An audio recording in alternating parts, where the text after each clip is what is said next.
यह प्रश्न अर्थव्यवस्था से संबंधित है और इसमें 3 मुख्य भाग हैं।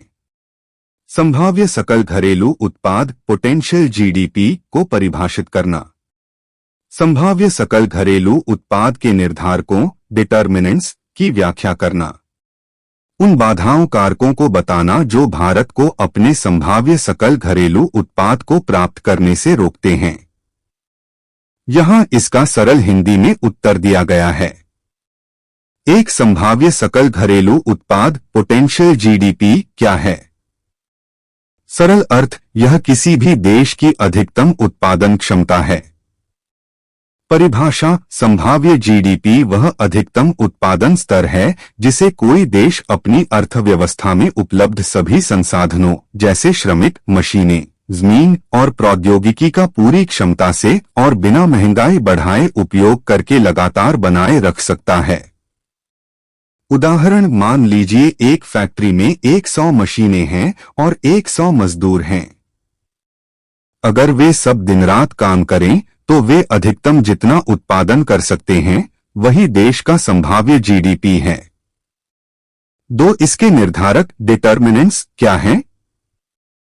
संभाव्य जीडीपी मुख्य रूप से देश में उपलब्ध उत्पादन के कारकों फैक्टर्स ऑफ प्रोडक्शन पर निर्भर करता है। श्रम शक्ति, लेबर फोर्स, देश में कितने लोग काम करने के लिए उपलब्ध हैं और वे कितने कुशल स्किल्ड हैं। जनसंख्या का आकार और शिक्षा, स्वास्थ्य। पूंजी स्टॉक कैपिटल स्टॉक, देश में कितनी मशीनें, कारखाने, सड़कें और इमारतें हैं। भौतिक और बुनियादी ढांचा। प्राकृतिक संसाधन नेचुरल रिसोर्सेज, देश में जमीन, खनिज, पानी आदि कितने उपलब्ध हैं। प्रौद्योगिकी और दक्षता टेक्नोलॉजी एंड एफिशिएंसी, उत्पादन करने के लिए हम कितनी आधुनिक तकनीक और बेहतर तरीकों का उपयोग करते हैं। 3. भारत को रोकने वाले कारक फैक्टर्स इनहिबिटिंग इंडिया। भारत अपनी पूरी क्षमता पोटेंशियल जीडीपी तक इसलिए नहीं पहुंच पा रहा है क्योंकि इन कारकों का पूरी तरह से उपयोग नहीं हो रहा है। मुख्य बाधाएं ये हैं: खराब मानव पूंजी पुअर ह्यूमन कैपिटल, शिक्षा और स्वास्थ्य पर कम खर्च होने के कारण हमारी श्रम शक्ति की उत्पादकता कम है। बुनियादी ढांचे की कमी इंफ्रास्ट्रक्चर डेफिसिट, अच्छी सड़कें, बंदरगाह और बिजली की सप्लाई में कमी है जिससे उत्पादन और व्यापार धीमा होता है।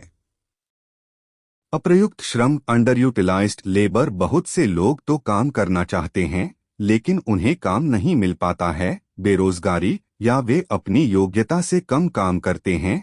अल्परोजगार। आर्थिक सुधारों की धीमी गति स्लो पेस ऑफ रिफॉर्म्स, व्यापार करने में अभी भी कई जटिल सरकारी नियम और प्रक्रियाएं हैं जिससे निवेश इन्वेस्टमेंट आकर्षित नहीं हो पाता है।